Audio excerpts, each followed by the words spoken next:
Hello दोस्तों, मुझे उम्मीद है कि आप सभी अच्छे होंगे। दोस्तों, आज हम बात करेंगे कि जब आप एग्ज़ाम हॉल के अंदर होते हैं, तो तब आप एग्ज़ाम के प्रेशर के कारण होने वाले स्ट्रेस को कम कैसे कर सकते हैं। तो इसके लिए सबसे पहला काम जो आपको करना है वो है रीड क्वेश्चन पेपर केयरफुली। हमें क्वेश्चन पेपर मिलते ही सबसे पहले उसे अच्छे तरीके से पढ़ना चाहिए। हमें क्वेश्चन पेपर को कम से कम 10 से 15 मिनट देने चाहिए। इन 10 से 15 मिनट के बारे में हमें बिल्कुल भी नहीं सोचना कि ये वेस्ट होंगे कि नहीं। कुछ लोग क्या गलती करते हैं कि क्वेश्चन पेपर मिलते ही उसे सोल्व करने लग जाते हैं, लेकिन आपको ऐसा नहीं करना। आपको सबसे पहले क्वेश्चन पेपर को एनालाइज करना है और क्वेश्चन पेपर को अच्छे तरीके से एनालाइज करने के बाद ही क्वेश्चन पेपर सोल्व करना है। फिर नेक्स्ट है सिलेक्ट द क्वेश्चंस। आप क्वेश्चन पेपर को पहले आराम से पढ़ लीजिए और जो क्वेश्चन इजी है उन पर सर्कल कर दीजिए और जो क्वेश्चन हार्ड है उन पर क्रॉस कर दीजिए। इससे आपको पता लग जाएगा कि कौन सा क्वेश्चन आपको पहले करना है और कौन सा क्वेश्चन आपको बाद में करना है।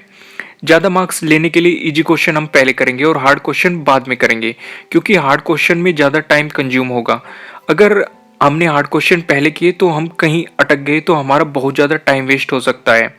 तो इसलिए क्वेश्चन सेलेक्ट करते समय हमें बहुत ही सावधानी रखनी है। फिर नेक्स्ट है don't struck with the question. अगर आप क्वेश्चन पेपर सोल्व करते समय एक ही क्वेश्चन पर बार बार अटक रहे हैं तो उस क्वेश्चन पर ज़्यादा टाइम वेस्ट मत करिए और उस क्वेश्चन को वहीं पर छोड़ दीजिए और दूसरा क्वेश्चन सोल्व करना शुरू कर दीजिए।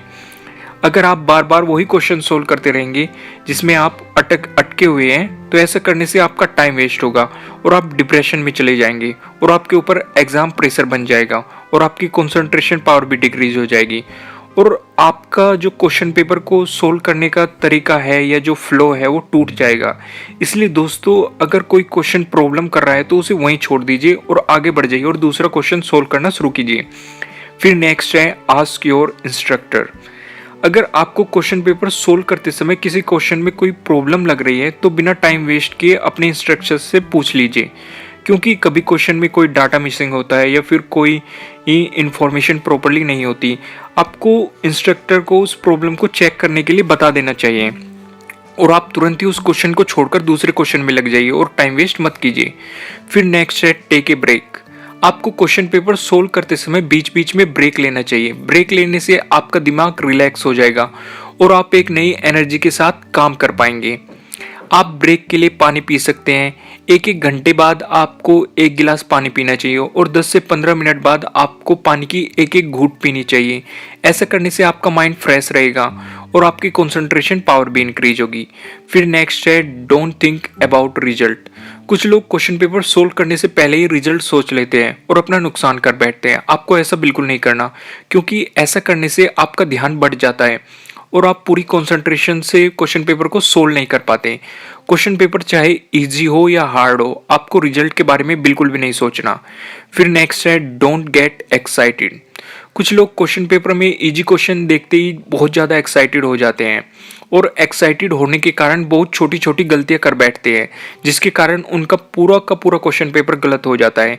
इसलिए क्वेश्चन पेपर को देखकर एक्साइटेड बिल्कुल भी नहीं होना, चाहे क्वेश्चन पेपर कितना भी इजी क्यों ना हो। फिर नेक्स्ट है डोंट गेट डिप्रेस।